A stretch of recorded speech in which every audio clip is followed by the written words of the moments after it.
Oke, mulai yuk. Ayo langsung.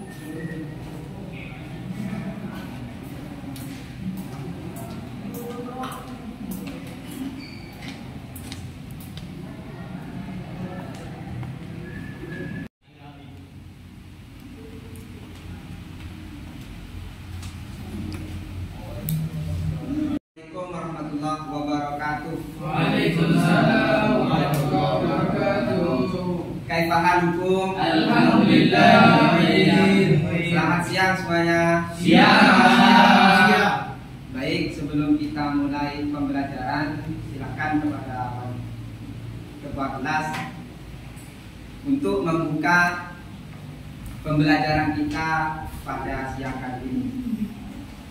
Kita mulai pelajaran, marilah kita berdoa terlebih dahulu. Berdoa mulai.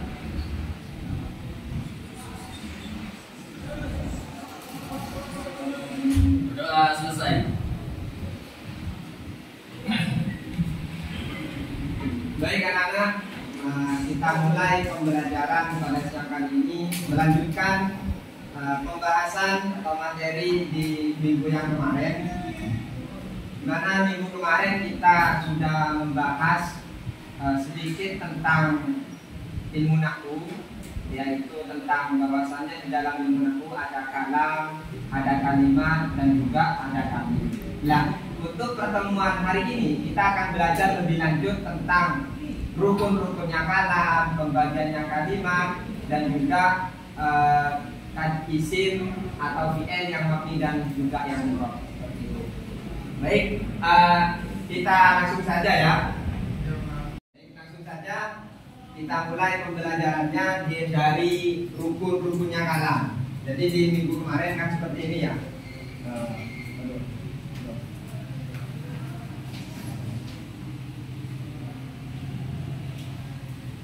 Di minggu kemarin kita belajar seperti ini. Ada kalam, kemudian ada kalimat, dan juga ada tamyiz. Nah, sekarang kita akan membahas rukun-rukunnya kalam dan juga pembagiannya kalimat. Yang pertama dari kalam. Kalam itu rukunnya ada 4. Ya, Bapak buat, Bapak sampaikan simpel-simpel saja ya. Nanti untuk kalau ada yang tidak dipaham bisa lanjut di pertanyaan. Ya. Kalam itu rukunnya ada 4. Jadi kalau kita mau mengetahui apakah suatu susunan kalimat itu disebut kalam atau tidak, harus memenuhi 4 kriteria ini. Yang pertama yaitu harus berupa lafaz. Yang kedua harus berbahasa Arab. Dan yang ketiga harus tersusun dari 2 kalimat atau lebih. Dan yang terakhir, yang keempat, yaitu harus mufid atau memahamkan. Keempat kriteria ini, keempat rukun ini semuanya harus ada dalam susunan kalimat ketika kalimat tadi itu mau masuk dalam kategori kalam. Jadi kalau semisal ada susunan kalimat tapi tidak mufid semisal, maka meskipun kalimat tadi itu sudah lebih 2 huruf, 2 kalimat, berbahasa Arab, berupa lafaz, tapi kalau tidak mufid maka tidak bisa disebut dengan kalam. Seperti itu juga kalau semisal ada kalimat yang ada lafaz yang mufid tapi tidak tersusun dari 2 kalimat, maka juga tidak bisa disebut dengan kalam. Nah, ini rukun-rukunnya kalam. Oke. Sudah paham ya? Selanjutnya kita beralih ke kalimat. Kalau sebelum itu Bapak contohkan dulu terkait kalam. Contohnya seperti iya karena butuh. Iya karena butuh.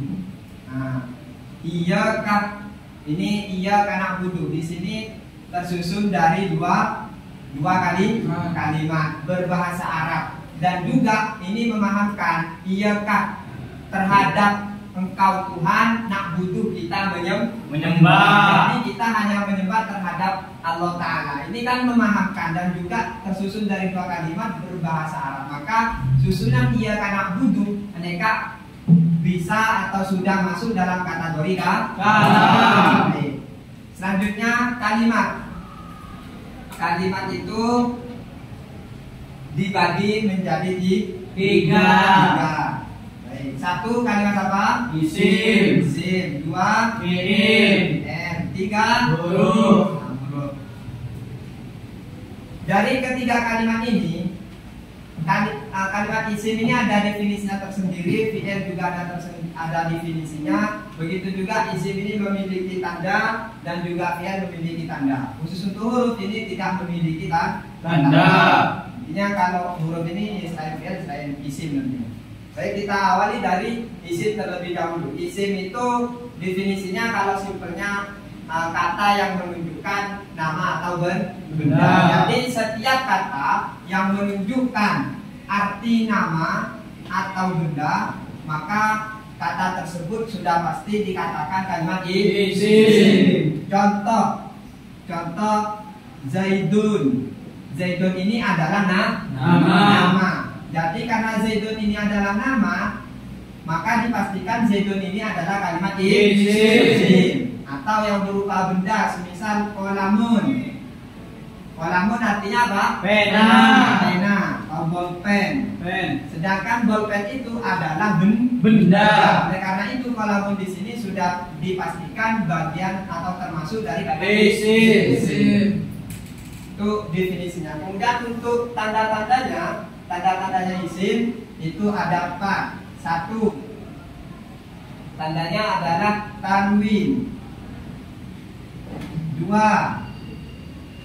Diawali an. 3. Huruf jar. Dan yang keempat bisa dijejerkan. Nah, ini tanda-tanda kalimat isim. Jadi kalau ada kalimat itu bertanwin, maka kalimat tersebut masuk kalimat isim. Contoh tadi Zaidun. Zaidun ini ketika ditanya apa tandanya Zaidun kok dikatakan kalimat isim, maka jawabannya adalah tanwin. Tahu contoh al-maktabu. Al-maktabu di sini adalah kalimat isim. Kenapa? Karena ada tandanya kalimat isim. Mana tandanya? Yaitu al. Yang ketiga diawali huruf jar.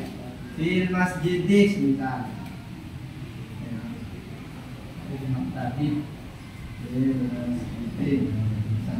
Maka contoh di sini ini dikatakan kalimat isim karena diawali ada huruf jar. Huruf jar yang berupa fi.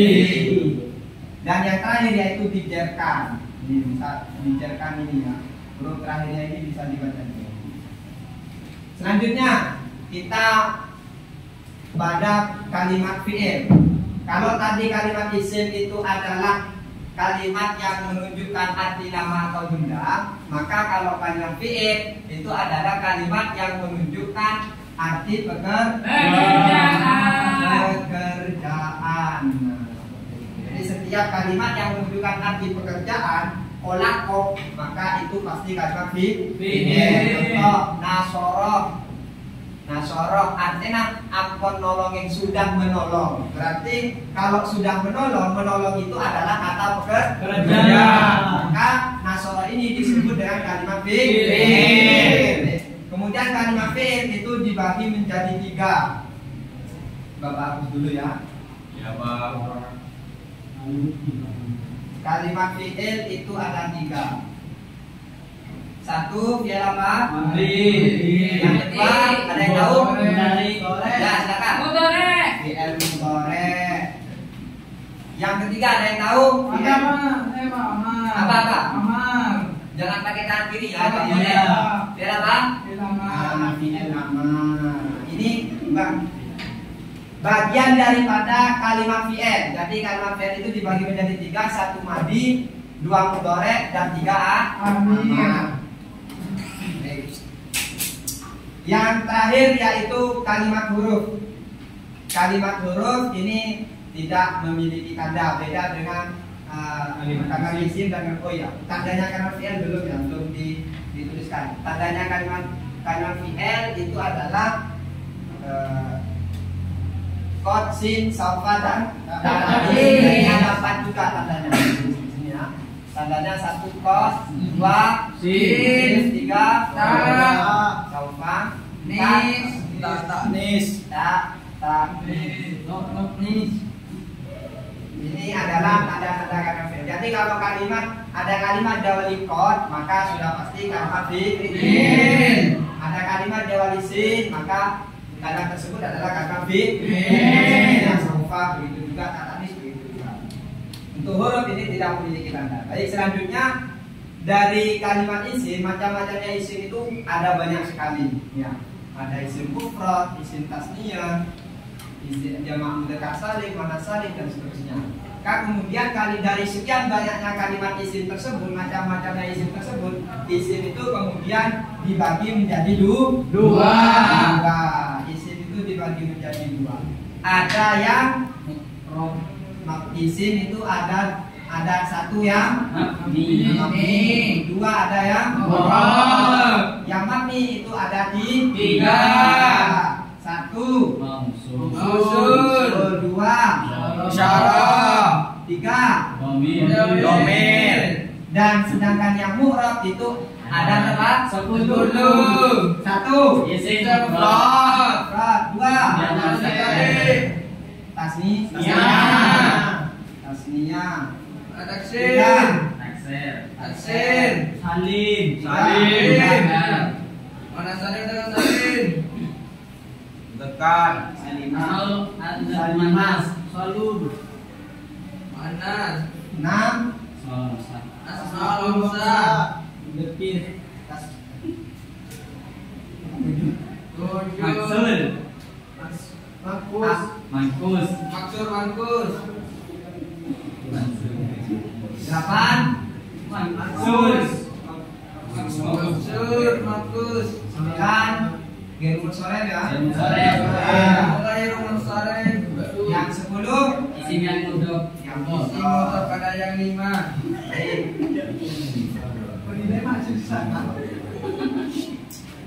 Jadi ini artinya kalau mabni itu tidak akan berubah selamanya. Kalimat yang masuk dalam kalimat isim yang masuk dalam mabni itu tidak akan pernah berubah. Contoh seperti buah. Buah ini ya selamanya tetap buah meskipun menjadi mubtada, menjadi khabar, tetap ini akan dibaca buah. Tidak bisa dibaca huwi atau hiwa, tidak bisa. Karena mabni. Sedangkan kalau yang mu'rab, artinya mu'rab ini berarti bisa berubah. Dan perubahan tersebut tentunya disebabkan oleh amin. Begitu juga yang fi'il. Yang fi'il ini dari 3 banyaknya fi'il ini dibagi menjadi 2. Ada yang mabni, ada yang mu'rab. Yang mabni itu ada 2, yaitu fi'il madhi dan fi'il amr. Sedangkan yang mu'rab itu ada 1, yaitu fi'il dhamir. Baik, terima kasih. Mungkin itu materi yang bisa Bapak sampaikan pada kesempatan kali ini. Mungkin nanti bisa dilanjut dengan pertanyaan kalau ada yang belum dipahami. Ada yang bertanya, Bapak mau mengasih kami dulu sebelum sesi tanya jawab atau sesi diskusi, Bapak kasih kami dulu. Ini adalah lagu untuk kita mudah dalam menghafalkan rukun-rukunnya kalam, macam-macam kalimat dan pembagian isim dan juga pembagian fi'il. Ya, Bapak nyanyi, Pak. ya. Nanti nyanyi. Oh iya, Pak. Kita diskusi dulu nanti ya. Nyanyi dulu, Pak. Nyanyi dulu. Iya. Nyanyi ini di akhir biar kita tidak bosan gitu ya. Iya. Tuhan Yesus. Iya.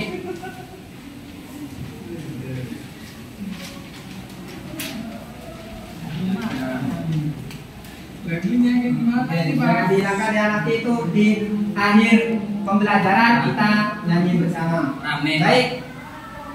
Silakan yang mau bertanya. Tadi siapa yang mau bertanya? Ini, Pak, saya mau tanya, Pak. Ya, Samsul. Ada lagi 2 pertanyaan ya. Dan Saifullah. Silakan Samsul berdiri.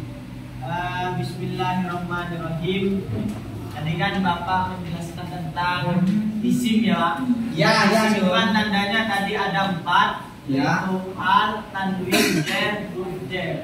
Ya. Kemudian juga tadi sampai menjelaskan tentang isim mabni. itu juga ada 3 ya, Ya, isim Pak, mausul, isim isyarah, Isim isim dhamir. dhamir. Nah, yang kami bingungkan ini yang pertama terkait dengan isim dhamir kan tadi contohnya huwa. Ya. Huwa itu kan tidak bisa dibaca hui, tidak bisa dibaca hui. Nah, yang kami tanyakan huwa ini tanda isimnya apa? Itu yang pertama. Nah, kemudian isim ini kok bisa dikatakan mabni itu kenapa Pak? Kok bisa mabni seperti itu? Alasannya itu Pak. Ya, terima kasih Pak. Yang kedua dari Saifullah. Bismillahirrahmanirrahim. Kan kemarin sempat disinggung sama Bapak yang pembahasan tasbihnya sama jemaah mudzakkar salim. Dalam tasbihnya sama jemaah mudzakkar salim kita sudah dijelaskan kemarin syarat-syaratnya juga. Dan kalau nantinya menemukan lafaz dalam kitab itu cara membedakan isim tasbihnya sama jemaah mudzakkar salim itu gimana? Kan dalam tika nasab sama jamnya itu kan sama antara isim tasbihnya sama jamak mudzakkar salim. Kan di dalam kitab itu kan nggak ada anunya harkatnya Pak. Cara membedakannya gimana? Sudah, Saifullah? Sudah. Ya. Baik. Ini ada 2 pertanyaan dari apa yang sudah Bapak jelaskan. Ada 2 pertanyaan dari Saifullah dan juga Samsul. Pertanyaan yang pertama dari Samsul Arifin menanyakan huwa. Huwa itu adalah isim dhamir, yang mana isim dhamir itu termasuk dari bagian isim yang mabni. Contohnya huwa, salah satunya huwa. Huwa ini karena mabni maka tidak bisa berubah. Nah, yang dijabarkan oleh Samsul, tandanya huwa itu apa? Kok bisa dikatakan isim? Karena menurut Samsul, huwa itu tidak ada tanda-tanda isimnya. Tadi tanda isim disebutkan ada 4. Sedangkan huwa itu ya mau bagaimanapun tetap huwa. Jadi dibingungkan apa tandanya huwa itu, tanda isimnya huwa. Nah, itu yang pertama. Mungkin yang bahas satu persatu ya.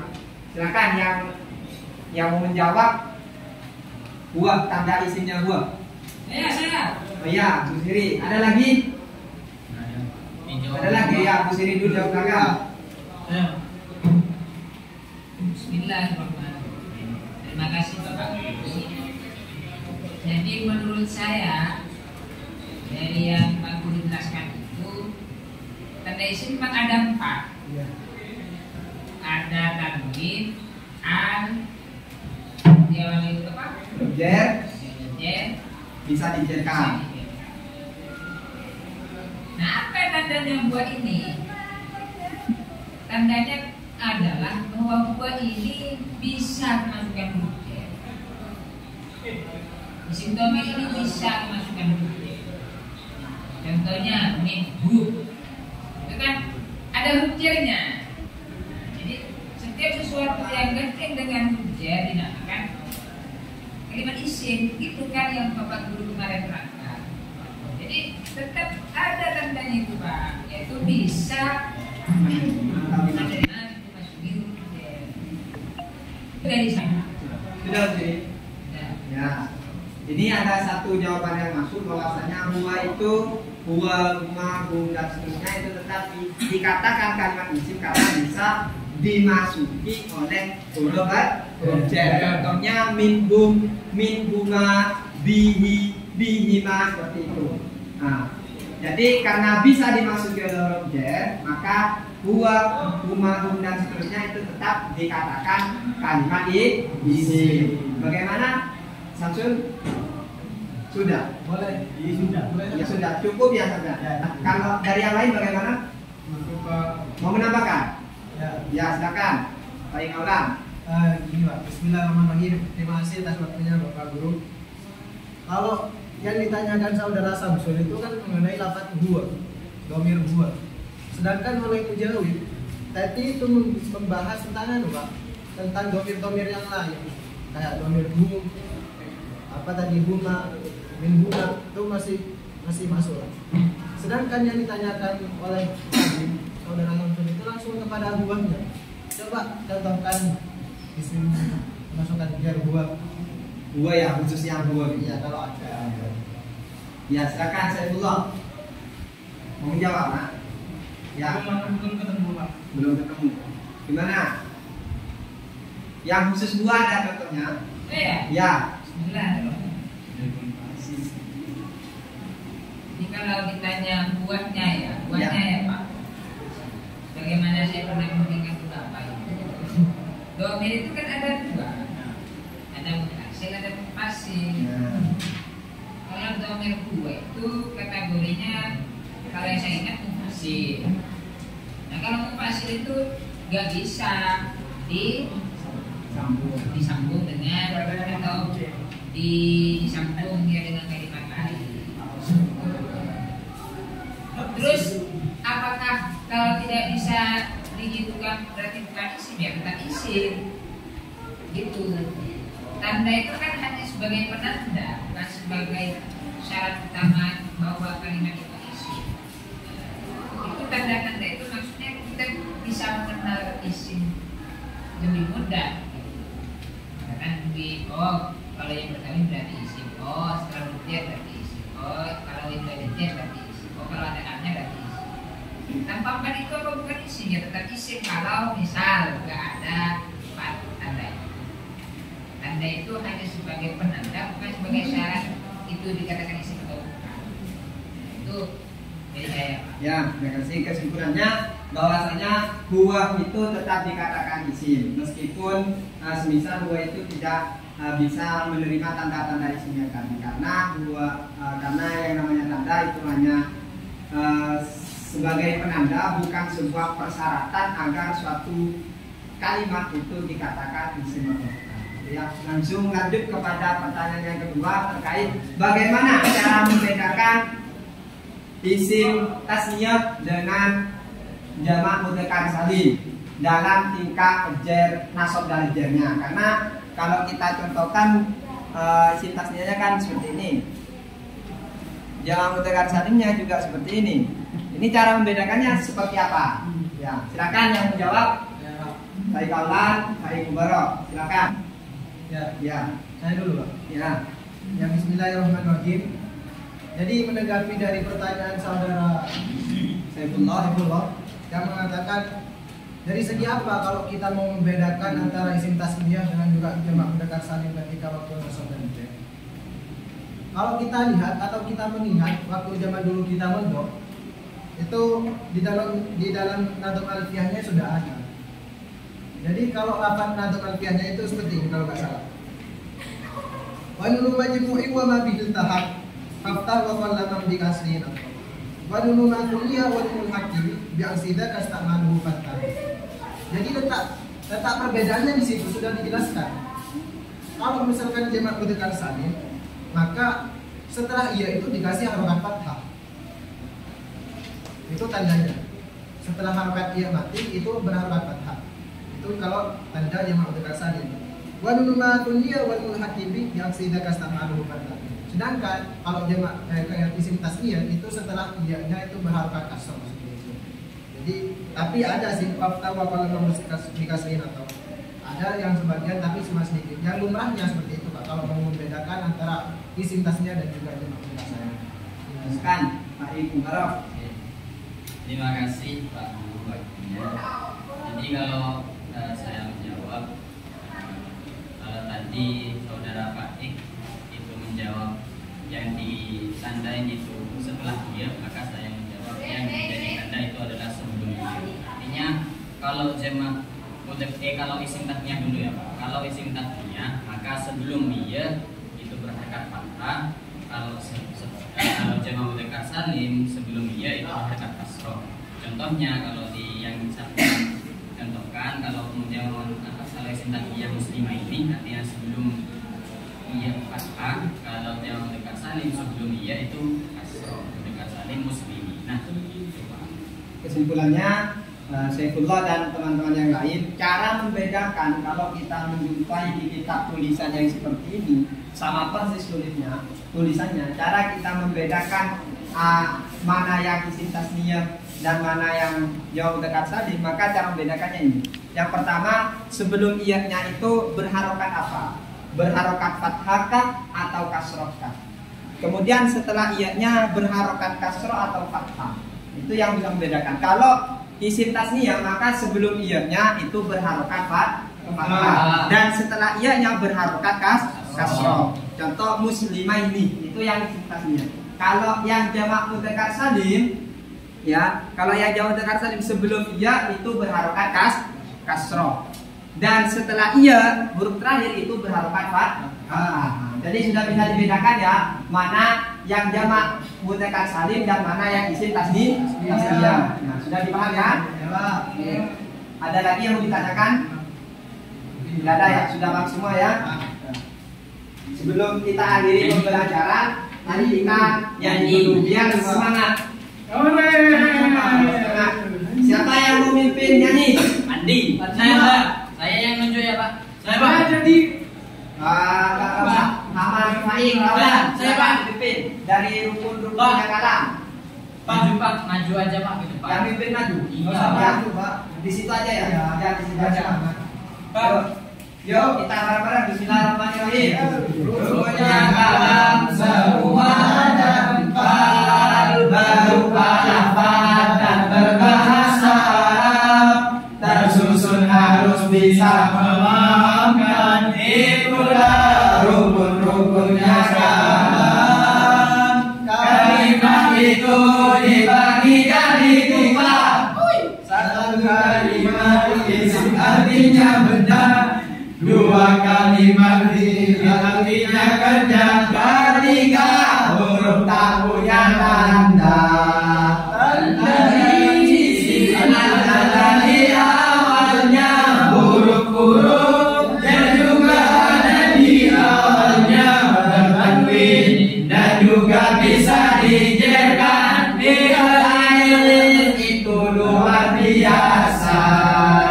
Tandanya itu empat, tandanya diawali oleh vaksin juga sobat, diakhiri oleh tatanis yang baik, selalu di hati. Cita-citaku menjadi anak pintar, setiap hari aku selalu belajar, mengejar cita-cita paling mulia, berbakti kepada orang tua. Selanjutnya kita menyanyikan tentang isim mu'rab, arti isim mu'rab, biar tahu dan biar mudah dalam membedakannya. Yuk. Halaman 28 ya. Yuk. Satu. Isim mu'rab, dua isim tasniyah, tiga isim jamak mudzakkar salim dan muannas salim. Yang laki-laki mudzakkar salim, yang perempuan muannas salim. Jaga mata sebenarnya artinya mengubah dari bentuk mufradnya.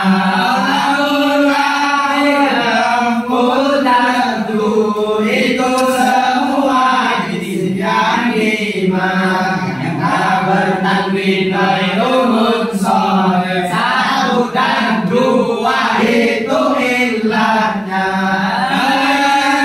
Masuk namanya berharap sebelumnya, ya di akhir bagus namanya berangkat kasroh di sebelumnya. Ini Pak, Dan pelajari sambil dibaca di rumah biar lebih mudah untuk menghafal rukun-rukunnya kalam, pembagian kalimat, isinya rokni dan mudhaf. Lanjutnya sebelum Bapak tutup, Bapak absen dulu ya. ini Abdul Ghafur, Wujud.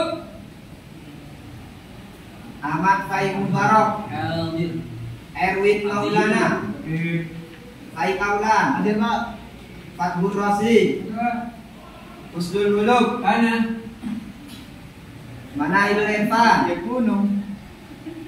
Muhammad Ramadan, Ada Pak izin. Kerja. Oh, ada tugas dari sekolah Pak. dari Ya, sekolah. delegasi dari tukang syuting. Gak sakit enggak? Ya, Bu Siri, Hadir. Samsul Arifin, Samsul Hadir. Oh, hadir. Saifullah. Hadir, Pak. Wandi Hadir, Wahyudi. Pak. Waisun. Alhamdulillah, berarti pada pelajaran hari ini hadir semua ya. Alhamdulillah.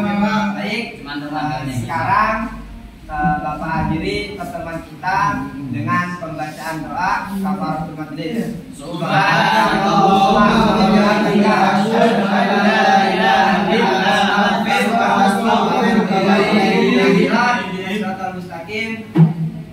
Assalamualaikum warahmatullahi wabarakatuh. Waalaikumsalam warahmatullahi wabarakatuh.